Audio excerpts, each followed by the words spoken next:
Only the true fans will know. There we go, that's working. All right, ladies and gentlemen, you just applauded, but I'm going to ask you to do it again. Please give a big Snockercon welcome.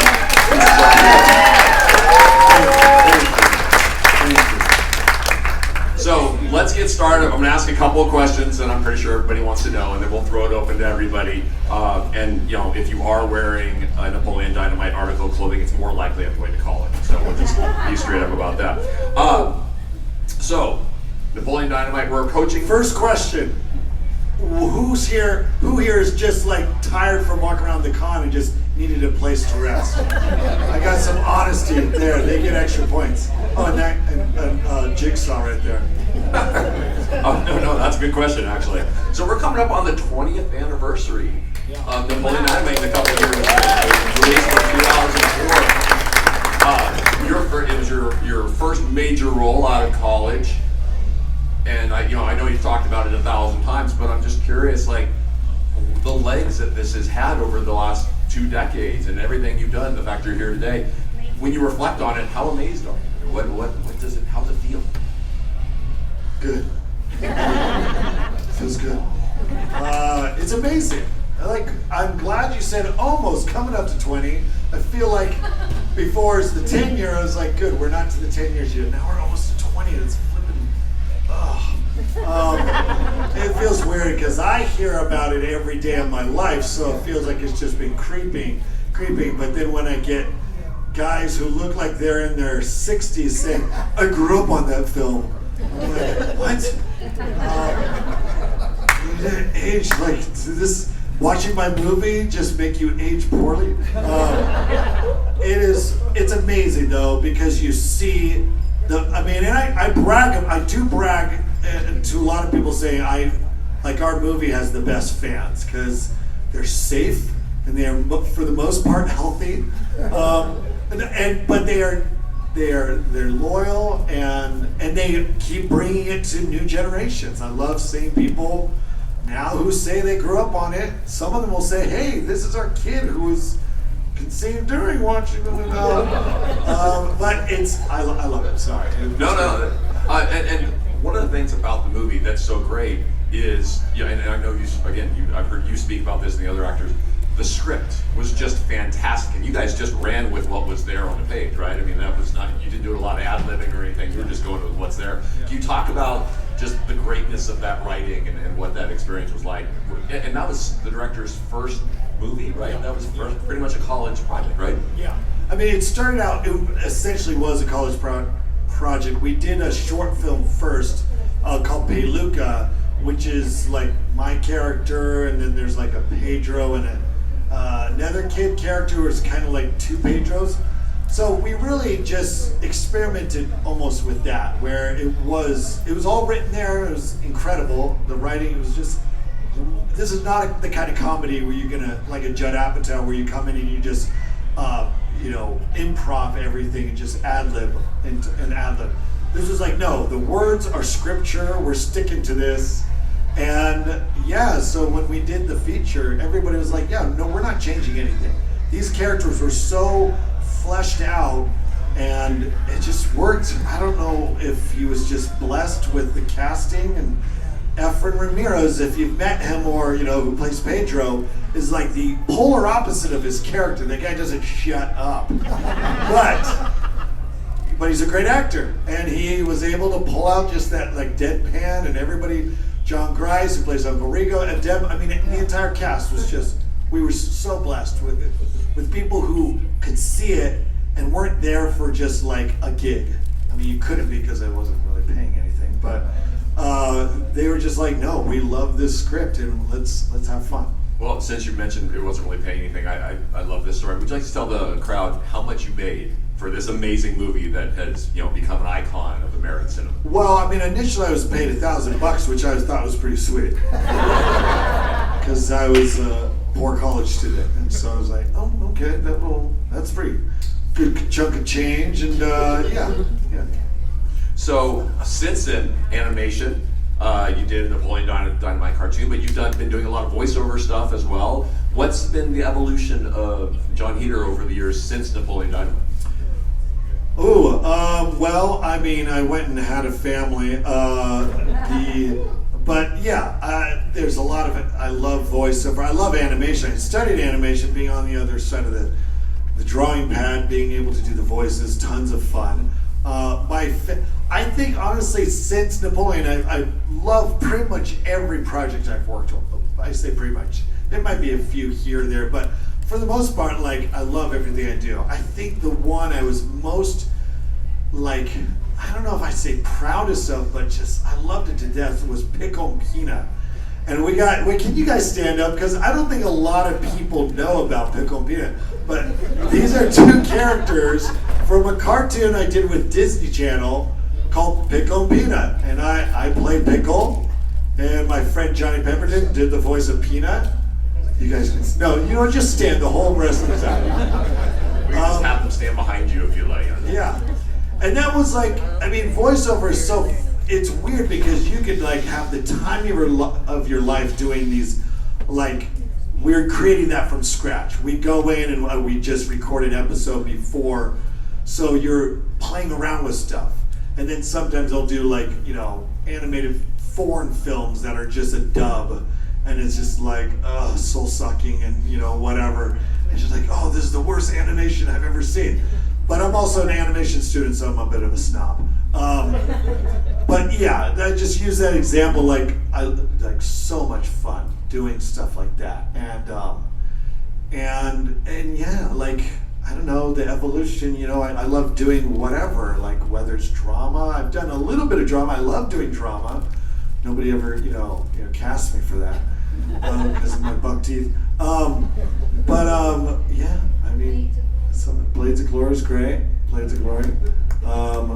Yeah, you know, when you get to play, Blades of Glory was a breath of fresh air because I got to do something where I was portraying a character who knew what they were doing, who's good at something.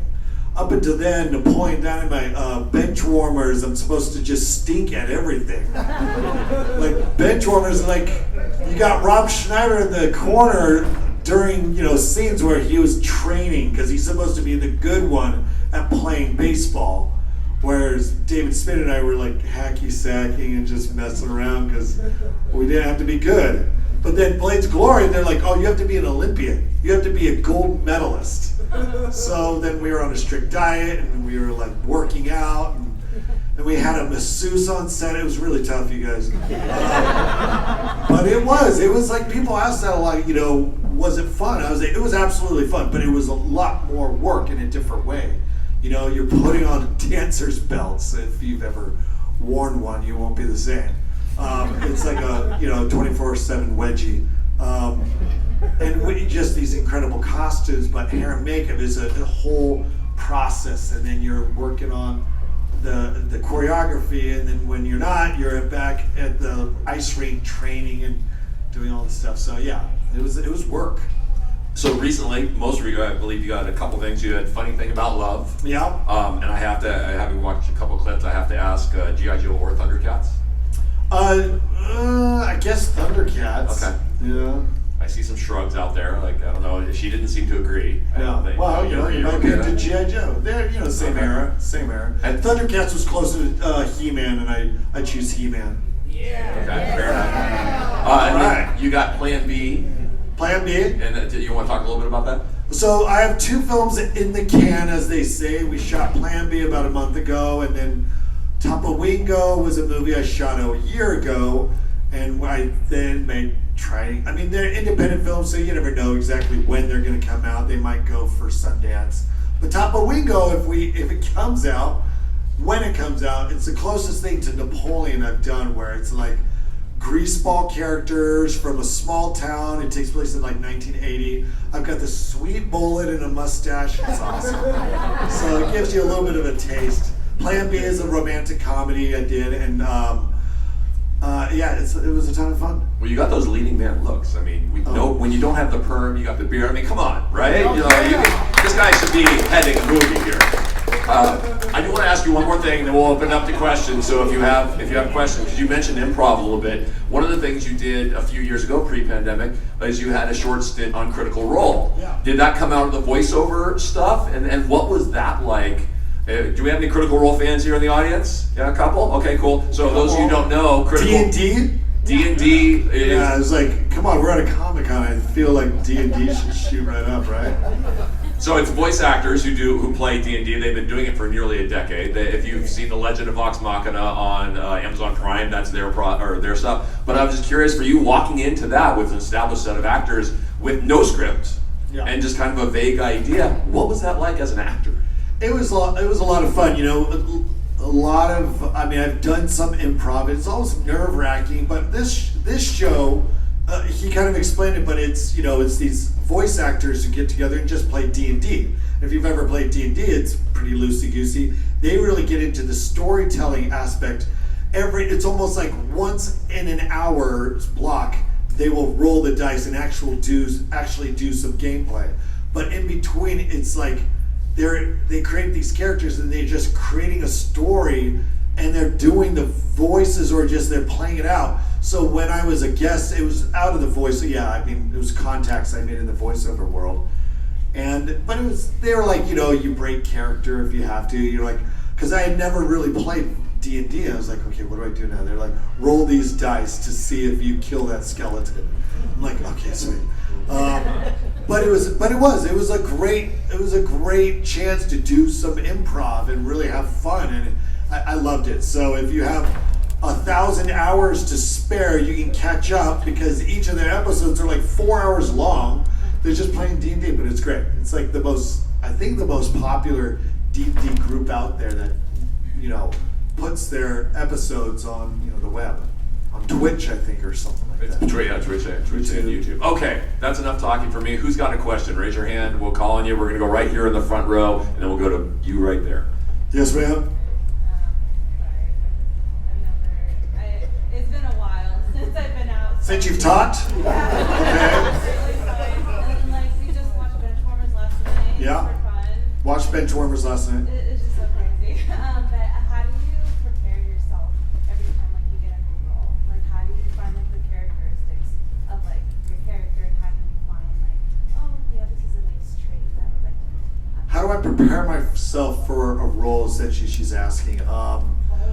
Well, it just, you know, every role, you know, it's different. If you always look for I always look for something that I can relate to, or like, can I do this? Could I pull this off? Is this something where I'm gonna have to like really create like character tics or weird physicality? Like for me, Napoleon Dynamite really was like stepping into like moon boots, and you suddenly, I mean, that helped a lot, because the glasses, the perm, and the moon boots really helps you to feel like you're transforming. It's so fun when you do acting, because you are like, you're becoming that character. And when you are, you know, there's some movies I do where there's such a low budget, they're like, do you have black pants at home? Do you have this or that? Bring your own clothes. And they're like, but I can't become the character there. But then there are roles where you are playing much more closer to your natural self. So it just depends on what the role is. It's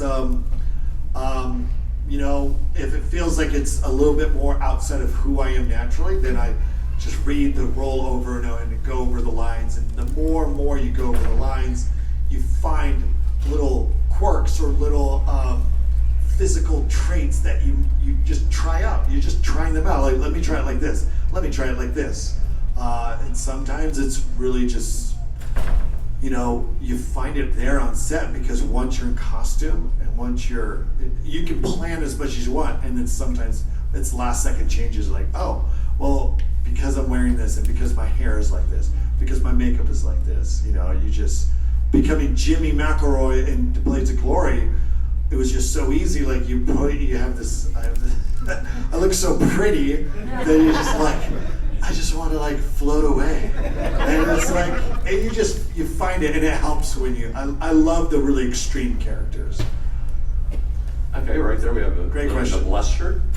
Yeah, I was wondering, in the Napoleon Dynamite drink, where you were drinking that egg, did you really have to drink a raw egg? Just curiosity. Just so I can see you guys better.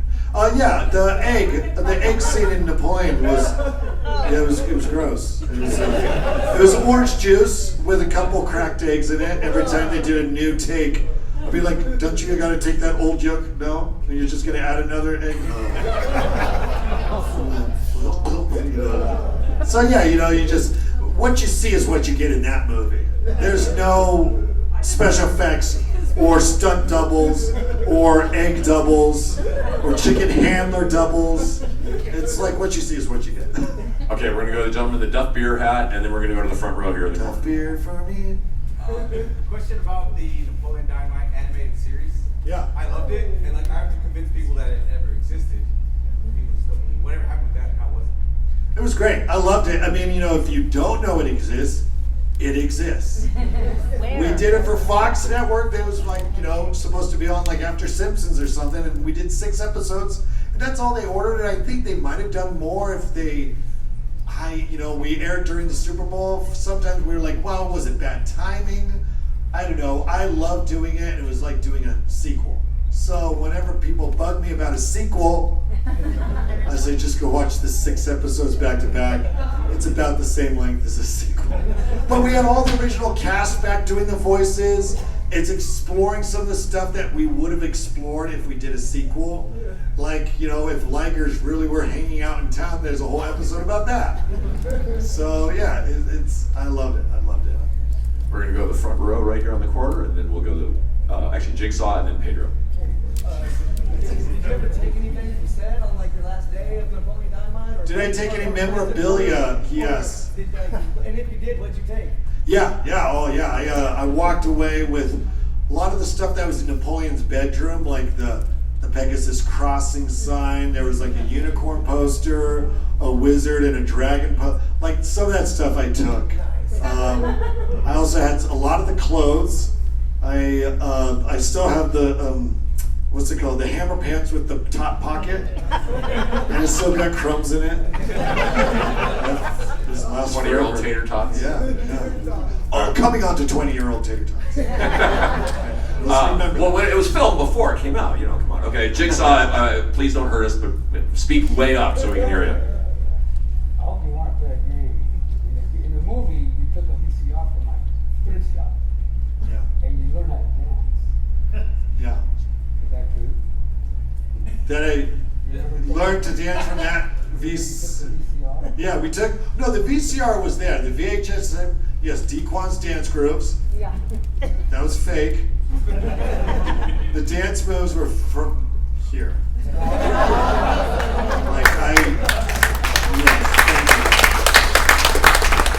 that was, again, what you see is what you get. Like, Jared was like, I know you like to dance, and he had seen me do it before, so he's just like, just do your thing. I was like, do we have a choreographer? Do we have he's like, what do you want? I was like, oh, I don't know. I'll just wing it. So that's what I did. So I gotta ask that after that. Your kids, you have 4 children, right? Yeah. Have they seen it, and what do they think of Dad's dancing when they watch the movie? It's not embarrassing, but it's just like, all right, on to the next thing.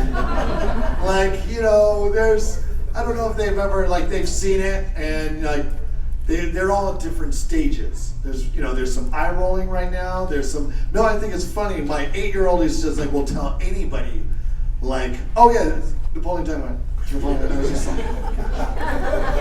say it so the whole world can hear. All right, we're gonna go to the gentleman in the Pedro shirt next to Pickle, then we're gonna go Spider-Man. We're gonna That's go right a curse, by the way. If I ever get annoyed in public with people, they think I'm doing the character because I'm like, oh shoot, Sorry. Yeah. Who's next? Right there. Yeah. Pedro.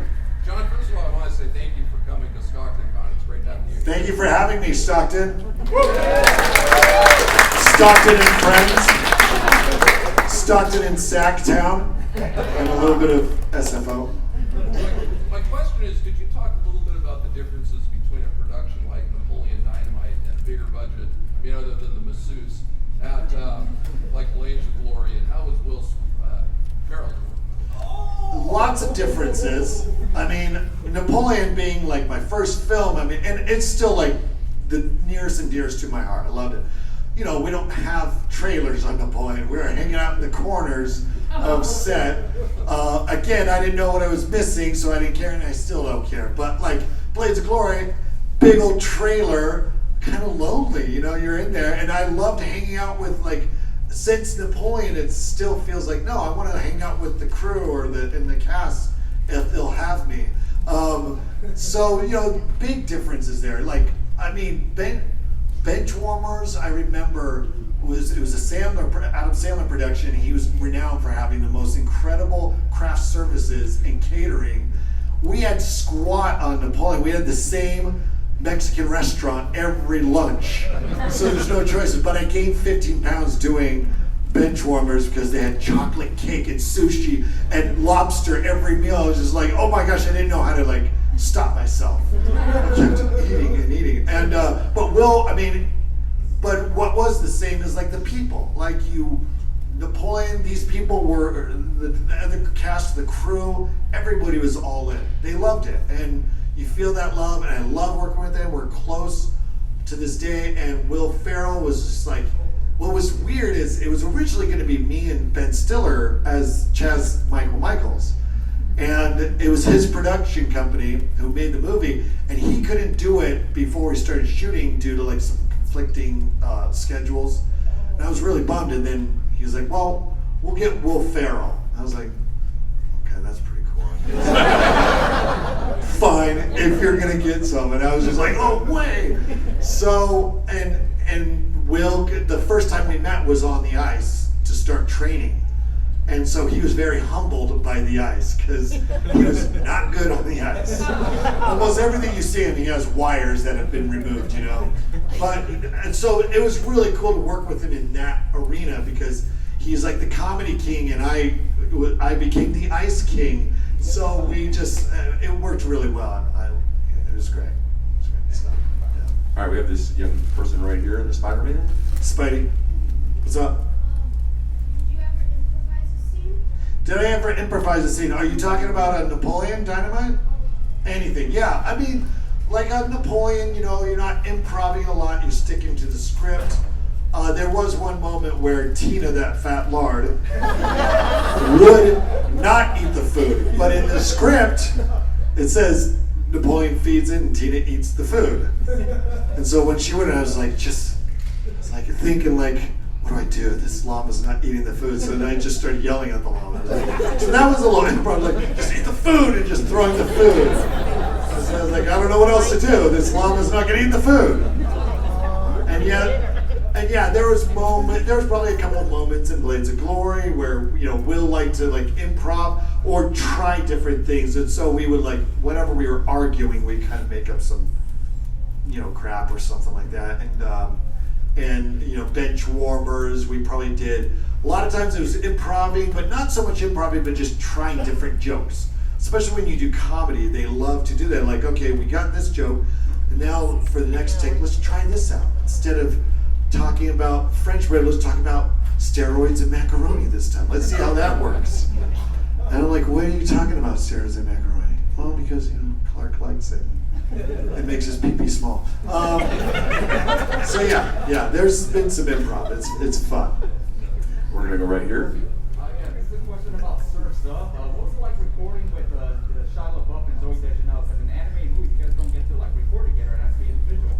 So yeah, in animated films, you're right. Like normally when you record, people can say you work with so and so. It's like, well, no, not necessarily, because normally you record alone in a booth, and you might see them at the premiere or whatever.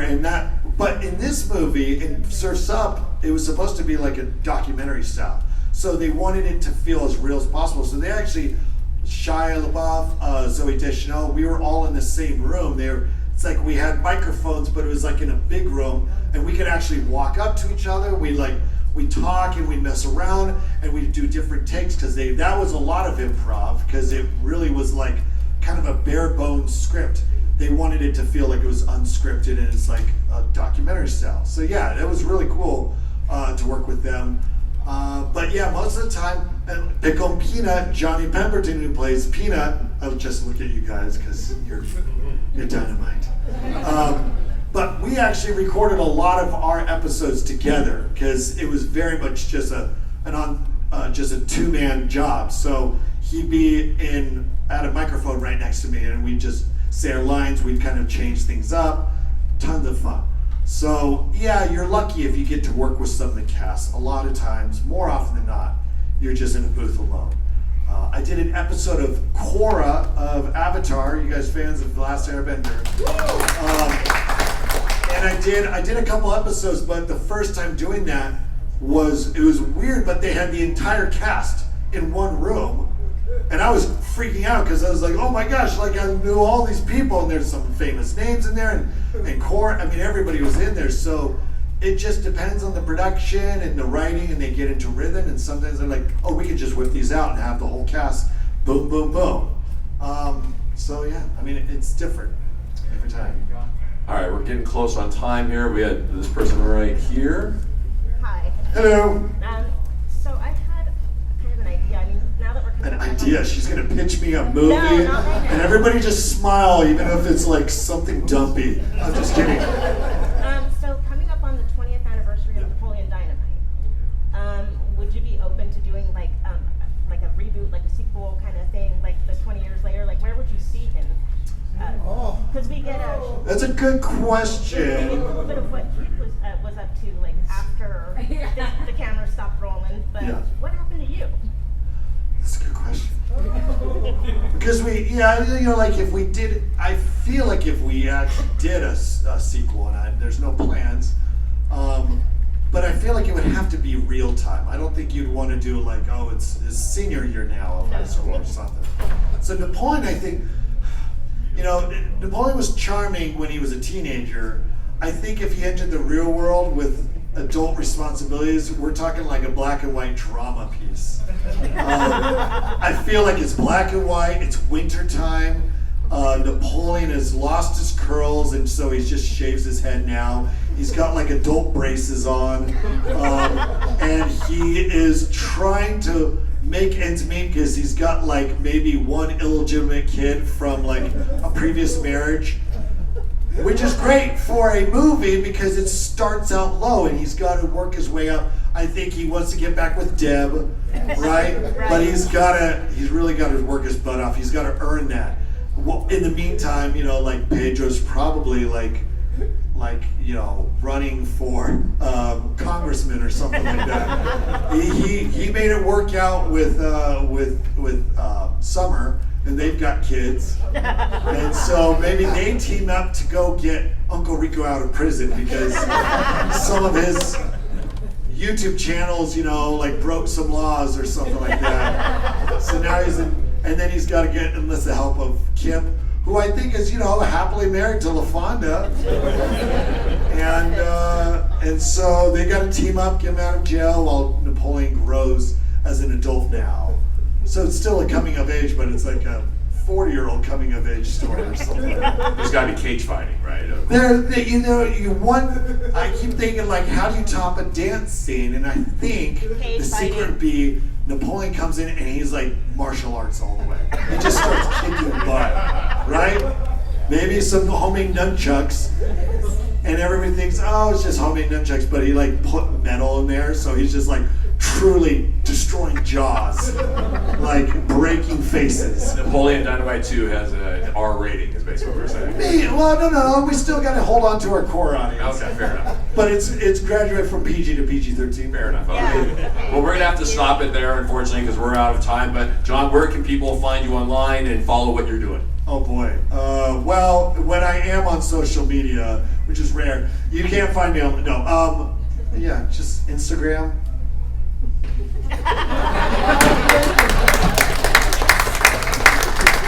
And then, Yeah, Instagram. I might post something. It's hard. You gotta go to IMDb. That might be the best way to find out what I'm doing.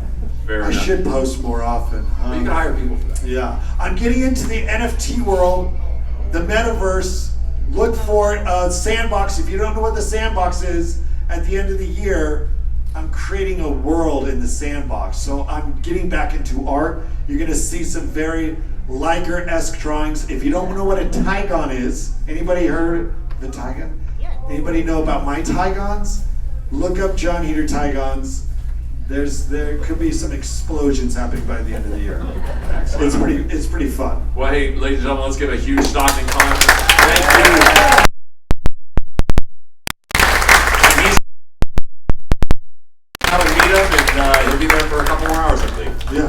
See ya. Excellent.